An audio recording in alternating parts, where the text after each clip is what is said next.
As we head up north, can anybody knock Sutton off the top of the title hill?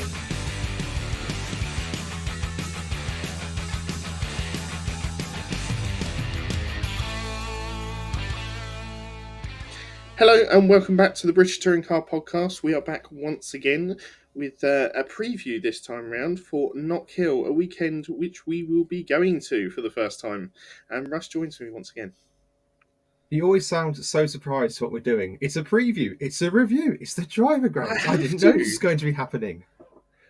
It's exciting. Yes, it's very exciting. It's the most animated I see all week, which is always great. Yeah, it is Knockhill weekend, my second favourite track on the calendar, and we are going for the first time ever up north to Knockhill. And I cannot wait for this weekend. It's something that Knockhill is my second favourite track, genuinely speaking, and I can't wait to get and see what it's like trackside and just experience the whole Knockhill. It looks amazing on the telly. It looks so small. It looks so exciting. Can't wait to go and see all of that up close and personal on Sunday morning and afternoon. So not just the distillery tour that we're going to go to on Saturday then? We need to book that, but yes. Yeah. That does help. No, it's good. We're going away. We're making a weekend of it. We're staying overnight on the Saturday to reduce the amount of driving we've got to do. And Sunday. And so, yes, so we don't have to rush home. Exactly. Definitely not rushing home after that. Exactly. So no, it should be good. It should be a good weekend. Good action, good whiskey, good food. We already found where we're eating dinner on the Saturday night, and we've got a cheese board for Sunday. What more could you want? Excellent. Sounding very middle class there. British Touring Car Pod, your middle class independent touring car podcast. Oh dear. So what can we expect from Knockhill weekend? What is the track like, mate? Well, as I say, it's my favourite track, second favourite track rather, for the reason that it's just mental. It's a very short track, 1.27 miles, so on the shorter side. Race debut for the touring cars in 1992. You start off on a nice long start-finish line, which has elevation changes. Then you launch the car down Duffers Dip, closing your eyes and try not to follow through into your trousers. Through Leslie's, up through McIntyre's. Then it's Butcher's and the Black Circle chicane of the pointless sloppy marker. That is where they go onto two wheels and where I am astonished we don't see cars roll because of how much air they get. Then it's a short burst down to Clark's before the long back straight, slight kink through Hislops, then the tight hairpin to finish off the lap. It's done before you even know it. The track records or the qualifying times and race times are well under a minute. Would you like to guess who has the qualifying lap record? I'm going to go for Jake Hill because he was on pole last year and he was rapid here. You'd be wrong. It's a good guess, but you'd be absolutely wrong. It's normally a rear-wheel drive favourite circuit. Is it Turkington? It's not. One more. Final guess will be Camish then. No, Rory Butcher in 2019, which would have been in 2019 would have been in FK2? Yeah, it would have been, wouldn't it? I think so. I think so. I should have probably known the answer before I put that to you. Yes. Possibly. Yes. Maybe. That was the year he took the Independence title, wasn't it? Yes. I'll say yes. Best race lap record? I'd have to go BMW again. Well, you'd be wrong again. Oh, okay. Is it a Honda track? It's going to be a Honda track, isn't it? No, not particularly. It's Ashley Sutton in 2020, which would have been in the Infiniti. Yeah, they were really quick that year as well, weren't they? Because even Moffat did well. Yeah, I'm just double checking the Bobby Thompson. Blimey. Thompson? Yeah, it's been a long day already. I'm trying to find Roy Butcher on the list of 2019 entrants, and now I can't find him because obviously I'm looking for him. There he is, and he was in the FK2. You're absolutely right. Well done to you. I'm glad my knowledge isn't wasted.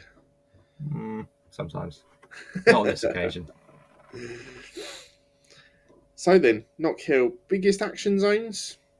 Duffers Dip and the hairpin probably? As I said during my little ride along, it's that little section down Duffers Dip and up back through the Black Circle chicane. We have seen action all around the track.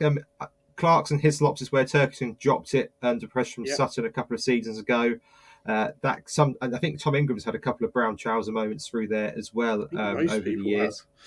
Yeah, so you can get that wrong, and you can get yourself stuck in the gravel trap really quickly. But the main area is those first few corners, which come really quickly with big elevation changes. I say, chucking yourself down Duffers Dip, which looks steep on the telly, so I can't wait to see how steep that is on actual eyesight viewing. And then, as you say, coming through Butchers and back up through Black Circles chicane, that's where you're going to see most of the action this weekend, I'd have thought. And also, of course, the hairpin. There's always people trying to set up a move to get the best overlap for the long start finish straight. And of course, as you mentioned before, BMW's nice traction zones come out of the hairpin to try and make the most of getting that uphill speed. But of course, the rear-wheel drive element is sometimes and fairly often counteracted by the fact that it is Scotland. It is likely to be raining, and that's the case this weekend. Yeah, it looks like a 50-50 on whether it's going to rain this weekend. So I'm not holding out too much hope, although I have done for every round so far. But yeah, we're looking sort of like ranging from 50 down to 30% chance of rain throughout the whole day on Sunday. I think there might be showers passing through, which will make it interesting because we could get a mix of going from wet to dry or dry to wet conditions throughout a race, which in a pit lane that tight at Knockhill can possibly lead to disaster, certainly for some strategies. Absolutely, and it's worth pointing out that on the Saturday there is a top 10 shootout format this weekend for the qualifying. So you'll have the normal 20 minutes, 20 or 30, 20, isn't it? It's 25 minutes followed by a 10-minute shootout. Looks like there's going to be a higher chance of rain on that Saturday as well, about 70% chance. That can make qualifying very interesting indeed. And then the top 10 fastest go through and set, like in F1, a shootout for pole position, which should be very interesting to see, particularly if the rain does affect either of those sessions, because 10 minutes will go quickly, even at a track like Knockhill. Yeah, very much so. Normally in those sort of sessions, BMWs have the advantage, be it not having to switch their tyres around to get them turned on. However, if you introduce rain into the mix, then I think all drivers will just keep on running in the session, trying to find the best conditions at the best time. Agreed. So coming into the weekend, Ashley Sutton leads the championship charge from Tom Ingram. Sutton goes pretty well at Knockhill, generally speaking. Last season, a second, a first, and a fifth. That was, of course, in the same car he's running now. Tom Ingram behind him got a sixth, a fourth, and a 12th. So not his most favourite circuit, it would appear, in the Hyundai. Jake Hill, as you mentioned, was rapid last year. He got a first, a second, and a second. A really good weekend for him last time out. And Colin Turkington, who's still just about in the titleship championship hunt, got a third, and a fourth. So it does lean towards the BMWs a little bit. If you're looking at the Scottish compatriots for the weekend, Rory Butcher last year got an eighth, a sixth, and a third. Then we had Aidan Moffat, who had a 13th, 12th, and a 10th, which there you go. Was a good run out for him last season.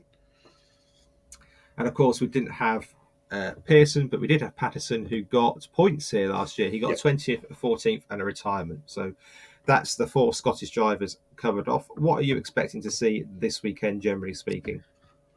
It's really difficult to look past the Fords at the moment. Really? Yeah, they just seem to be winning most things, certainly being on the podium near enough every single time.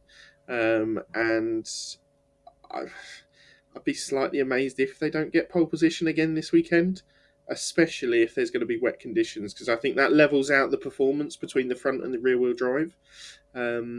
So we could quite easily see maybe Sutton or Cowage, possibly even Rowbottom, looking to be all fighting towards that pole position. Of course, Jake Hill goes well, as does Colin Turkington. I think Ingram will be sitting there or thereabouts. I don't think he's going to set a world light this weekend. I think he's just going to look for more consistency and not letting those other championship hopefuls get too far away from him. Hill is arguably the better of the BMW drivers in the rain. Very much so. That is something to bear in mind. I think that you're right. It's difficult to bet against Napa and the Fords, and particularly Sutton at the minute. But I think it is a BMW track overall. Sutton gets results wherever he goes and whatever he's in. But I think otherwise it is a BMW circuit. And also Jake Hill's got a little bit of a point to prove this weekend after a disappointing Croft own errors costing him and possibly costing his championship hunt. I think he will be determined to try and put as much of that right this weekend as possible. Which, yeah, I think the midfield battle is going to be more difficult to call. And when I say midfield, I'm meaning Toyota, Honda, the Cupras, the Astras. I'm not sure who's going to be the quickest out of those. I'd like to think possibly Toyota. They normally seem to go fairly well here, especially being Butcher's home circuit. But One Motorsport had a turn up in form at the last round. Could they push they on? We'll see. they did, and Barry Plowman is obviously back in that team, as we mentioned last time out. It'd be interesting to see if that's just a coincidence that the Croft results in his return. But if they get another good weekend here, I think you've got to start putting one and one together and suggest that he's having that impact. Nice. Obviously, pun. we don't. Thank you. We don't know whether Nick Hamilton will be going north of the border. Obviously, he missed Croft due to reasons that haven't been fully divulged. We suspect financial, but we're not sure. And he has got, I think, a history of missing Knockhill. It's a long way to go. It's expensive to get there with fuels and lorries and hotels, etc., etc. He's also been missed out of the Team Hard promotional stuff for this weekend. All 5 other drivers are on that promotion apart from him. I don't know whether that's just a coincidence or whether that is erring towards the fact that he might not be there this weekend. Agreed. And apologies for any noise in the background, ladies and gentlemen. Teddy has entered the room again and decided that now is the time to dig the bed apart that's behind me. So, hey, Ted, thanks very much for listening. Yeah, no, exactly. He's been missed off the photograph for Hard, which I think speaks 1,000 words. It does. I hope it's not the last we've seen of him for the season, but I've got a sneaking suspicion it might be, unfortunately. We know budgets in Hard is an issue at the best of times, and given the problems they've had with Edwards, albeit that it was a fairly mutual disbanding. Bye, Ted. And then also losing Thompson. I don't know. If things don't feel right at Hard at the minute. No, they certainly don't. Looking towards the Jack Sears then this weekend, obviously PMR are leading the way. This will be their 250th race this weekend as a team. Are we expecting to see them push on a little bit in the Jack Sears, or are you expecting Osborne, Patterson, possibly even Pearson come fighting back this weekend? No, PMR are my bet for the Jack Sears this weekend. I think that Osborne will be, should we say, get perhaps a little bit lost in the pack, i.e. caught up in incidents potentially. It's a very tight, narrow circuit, and I'm not fully convinced of his racecraft as of yet. He's had some really good flashes this season, and this has definitely been his strongest season in the touring cars by a country mile. Yeah. But we still have seen him get penalties or seen him get caught up in incidents where he's not quite got it right this season. And if you do that at Knockhill, you can be off in the gravel and that's your race done. So I think that could be his undoing this weekend. Whereas with Doble and Watson, I see a much more, I don't want to use the term reserved, but a more refined risk-based driving, risk and reward driving. It seems very much cut out the same mould as Ingram. In my mind, is that he'll take the chances where he can get them, but when he needs to sit back and just go, look, hey, I'm finishing the race. I know for the Jack Sears to finish a race is much better than trying to go all out and then not finish. I kind of see that attitude more from those PMR drivers. I agree. I think it's worth pointing out that they're under complete different pressures than Osborne. Yeah. Osborne is in a team with a 3-time champion, a would-have-been champion, but for 2 corners and a brake failure, and a pretty exciting young driver in Robot, who's not the finished article yet, but he's certainly improving race upon race, year upon year. And he's in a team with a car that, by all accounts, is the best on the grid. It's almost a Perez situation in F1, though not quite as vast, but he's got 3 really good people to compare himself against. He's under a bit more pressure than Doble and Watson, who, to be honest, would have come into the season as rookies with very little pressure on their shoulders. I don't think PMR would have expected to have both drivers in the Jack Sears battle at this stage of the season. Honestly, I don't think they would have thought that coming into the season. What were the questions about the car and the fact that Watson and Doble are completely new to this style of racing as well. And the fact that they've taken on that 3rd car for this season, we've seen how Team Hard have taken on extra cars, and it seems to have gone the other way for them. We were very sceptical at the start of the season about it, weren't we? Yeah, so I think that it's fair to say that both Doble and Watson are probably exceeding all expectations at PMR this season, which is great. Oh, Yeah, but also that means that they've not got the same pressures as Osborne, and therefore can have that sort of what's the word? Not liberty, comfort. They've comfort. got something Yeah, to lay back on. yeah. Still can't think of the word, but yeah, that. Oh, we'll be here all night. Yeah, that luxury, that luxury of not being. There we go. Oh, it's like whose line is it anyway? But yeah, they've got that luxury of not having that same pressure. But I do think that this weekend they will be the cars to watch in a Jack Sears situation. Yeah, that's fair enough. Regarding Toyota, Yep. I need to mention them every podcast because I tipped Butcher for the title at the start of this season as a dark horse, which you keep Yes, you mocking me did. for. And is this the weekend that they might do something? Do you think, or just too hard to know? I think they're a little bit difficult to read at the moment. Um, yes, Butcher knows the track like the back of his hand. He's almost certain to go quicker than he has done this season, possibly. And he seems to get better throughout a season, we've found in recent years. And it normally starts from Knockhill onwards.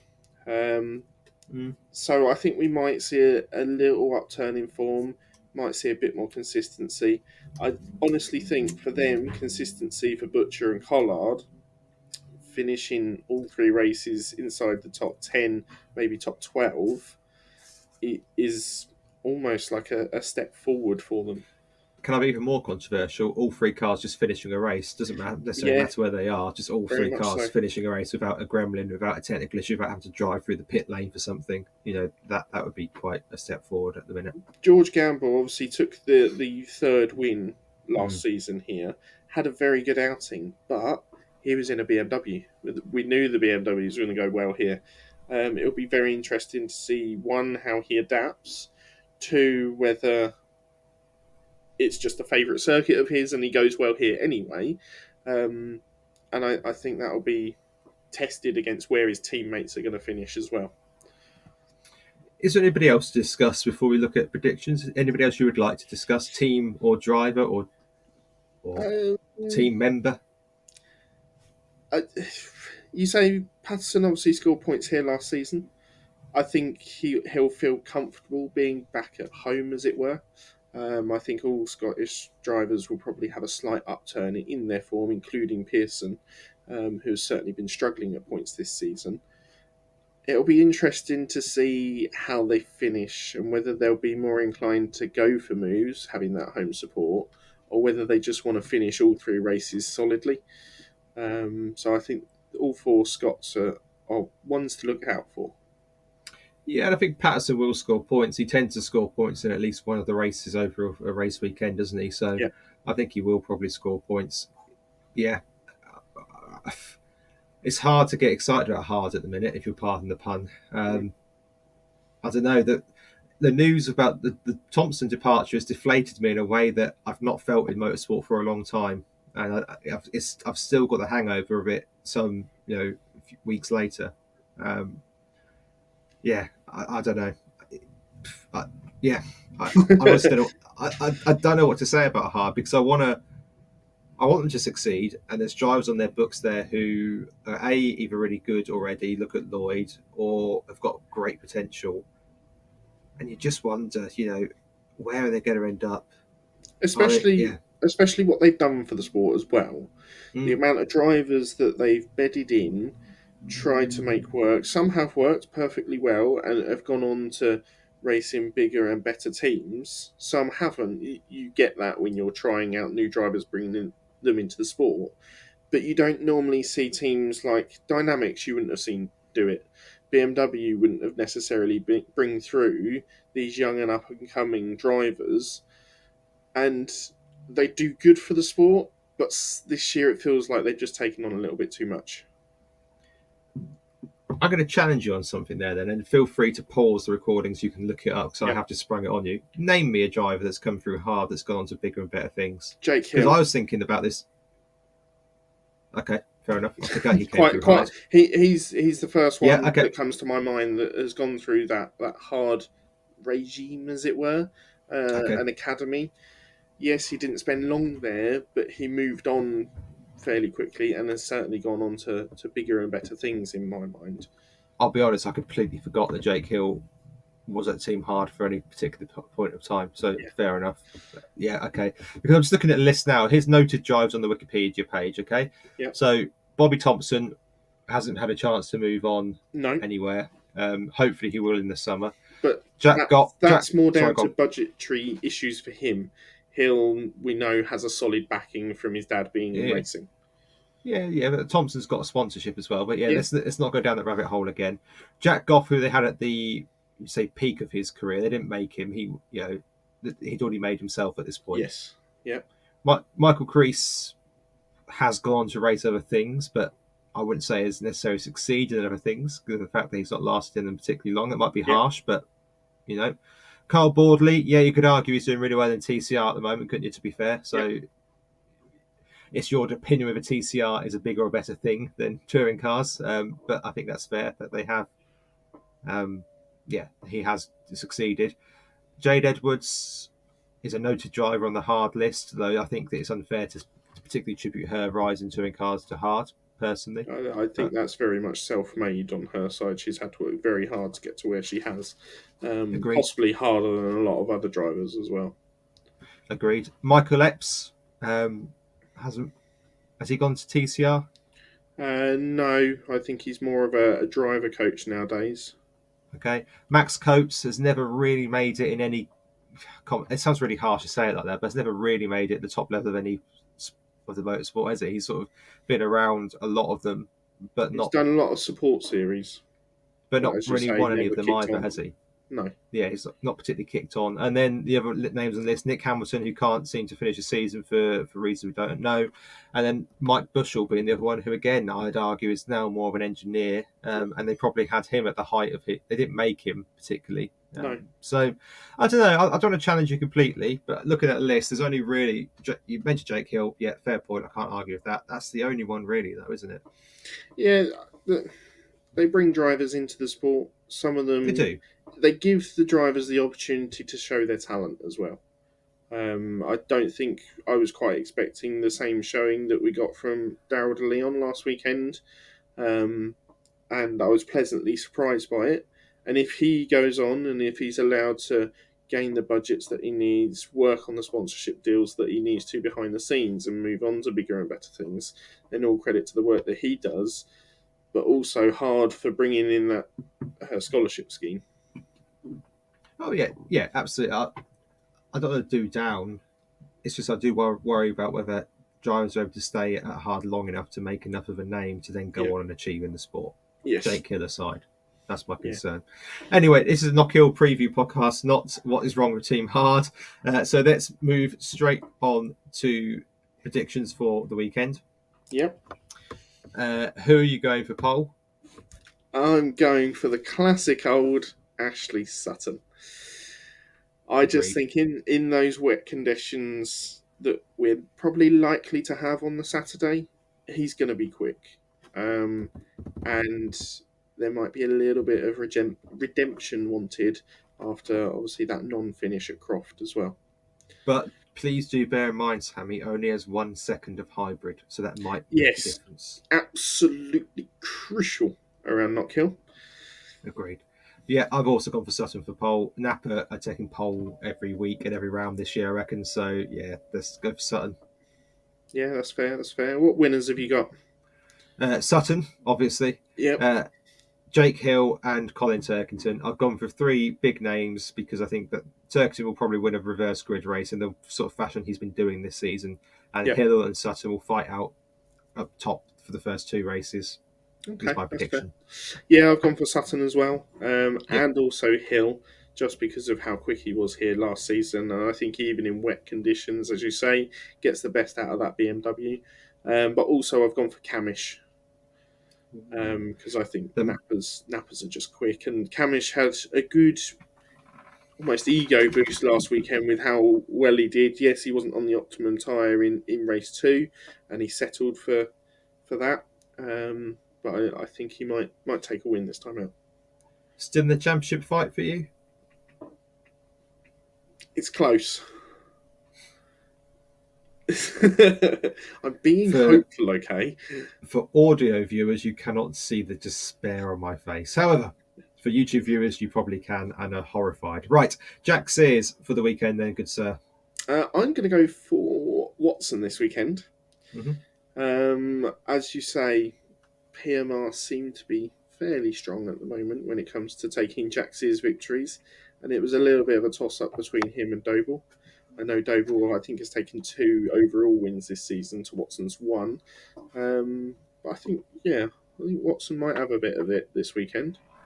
That's fair enough. I've gone for Doble for pretty much exactly the same reasons as you have stated and we've discussed in the main pod. Yeah, it's a coin toss. I think it's PMR, and I think it could go either way. So Cue the review on Wednesday or whenever it'll come out that Osborne wins or Pearson wins. I think Osborne is always a safe bet, but as I said in the bulk of the pod, I don't necessarily trust that he won't be caught up in something. So Yep, completely agree on that. Okay, we've got 3 general predictions as always. Your first one, mate. yeah, I'm going to go for a Scott will make the podium. Ooh, okay. Podium's a bold choice, I think. Considering Yeah, the cars butcher, that we've got up there. butcher, butcher, butcher. Butcher, If butcher, it butcher. You're hinging on one prospect there. if it rains, as If it Moffat, rains, Moffat, it could shuffle about Moffat the could get a whole pack. podium here. Moffat could get a podium here quite easily if the car Yeah. works, particularly in race 3. And if it rains halfway through a race and one of the Scots drivers, i.e. Patterson or even Pearson, go wet early, Know like when at to Donington, change. Yeah. you don't know, do you? No, that's fair. That's fair. So I will kind of match you on that. I think there will be a Scot to finish inside the top 10. I know it's a little bit safer than yours, and I'm hoping for Butcher to have a decent enough weekend and take me home that point quite early. Fair enough. I've also gone for PMR will outscore hard. Okay, so this is this all 3 against all 6? All All 5. 5, depending how many we've got. All 3 of the PMR boys against however many of Hards turn up. That's It's fair like a enough. football meet, isn't it? It's like a hooligan football meet. Yes, yeah. Yeah, No, I could probably see that happening. It just depends whether we see maybe Crease or Lloyd, if they get into the top 10, might put it at slight risk. But that also depends on how well Aaron Taylor Smith does. yeah, but Taylor Swift is doing pretty consistently well this He season, is, and yeah. I would say he's having a more consistent season than Lloyd, who is going to be Hard's top scorer. You'd have thought. You'd have thought, yeah. So you might see this as a little bit of a cop out, but we haven't seen many safety cars this year. No, we haven't, to be fair, because it's been incredibly boring. So yeah, So I think we're going to see a safety car this weekend. Knowing how many gravel traps there are. Go on. to clarify, this is in the touring car race because I think we will see a safety car over the weekend, either sat in the Yes. pits when we go for a walk, or well, because you're behind. I know you're going to use any loophole No, you can. no. So we'll be walking down the paddock. You go, look, there's a safety car. I don't sound like that. Yeah, the safety car will be used in one of the 3 Btcc races. It may be used more than once. And again, to close all loopholes, we're not talking about the formation lap. We're talking about No, doing during right. the race. I'm just closing off every possible loophole, so you can't I find a know I way to. need the points, but And you're one of the most competitive people I know. So if there's any yes, I loophole you can am. find, you will find it. I've got to use the legal head, mate. Okay, fair enough. Your third one. My third one is that a BMW, will be on a podium each race. Okay. Yeah, I can It's a possibly see that BMW, happening. The it's a only thing that BMW I'd circuit. worry about is race 3, I think, for you. No, because I think Morgan is the possibility for race 3, depending Okay. on how the rest of his weekend goes. And I also think Turkton will win race 3, given the fact I think he'll go for a reverse grid win. So, yeah, I think the podiums will be Hill and Turkington, but I wouldn't be shocked if Morgan or even Jelly, if he's having a good day, gets that third podium. It's not Yeah. beyond the run's possibility. It's a BMW track. As long as one of them doesn't collide with Nick Hamilton on the pit wall, a la Tom Oliphant a couple of seasons ago. Yes, that was a fairly hefty impact, wasn't it, on Yes. Yeah. pit straight. My third one is slightly bold, I think. Staying with the Scottish theme this weekend, I think Patterson will be the top scoring hard driver.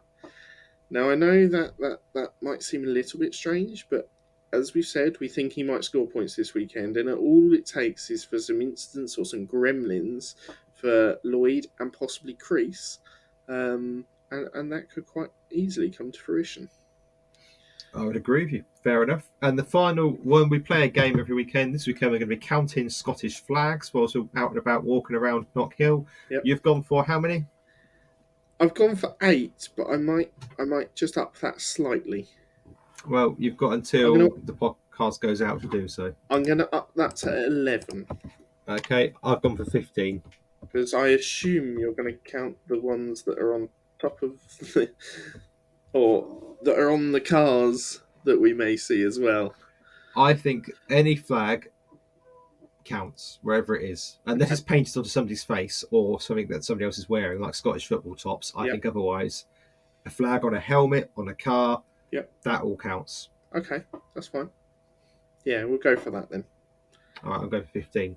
Right, that I think ends the Knockhill preview and Team Hard deep dive, which we have put in completely off the cuff. Is there anything else you would like to say ahead of the weekend's action? For YouTube viewers only, or those who listen on the audio form and want to go across to YouTube, we will be doing a vlog for this weekend. So hopefully we're going to... No, we will. Definitely. No, we've had problems with technology this week already. Let's not overpromise. Like we have, let's say hopefully and keep everybody on their toes. Yes, all being well, there will be a vlog from this weekend showing our trip up there and our experience of taking in the Scottish Highlands of Knockhill. And yeah, just go over there, get subscribed, get the bell on. We'll obviously have the review coming out midway through next week, being possibly delayed coming back. But yeah, we're looking forward to a good weekend. I'm going to pack my wet gear because I've been talking about rain all season, and Knockhill is probably the most likely time we're going to get it. How about you? Yeah, wrap up warm if you're going. If you are going, we will be north of the border and completely out of our usual comfort zone, so come and say hi and all that kind of stuff. Remember, whoever comes and finds me, tells you what car I have, is entitled to a sweetie, as per the 10-minute with podcast or video some weeks ago. I'm really looking forward to the weekend. I think that it's always better when you're there than when you're watching a dull race unfold on the telly. So I think it'll be better for us going this weekend. Hopefully some good action, hopefully a good mix of weather. And if nothing else, we've got whiskey, so that's good. Do you know what's going to add to it? Just the final thing. We've got legends this weekend. The same small little rat rods that we had at Croft. And in the wet weather, they were awesome to watch. So I think we're going to have plenty of entertainment from them this weekend. Absolutely. Anything else? No, that is all done from me, mate. Excellent. Remember to ring the bell, get subscribed, and if you see us, come say hi. There's only one more thing left to do. Bye!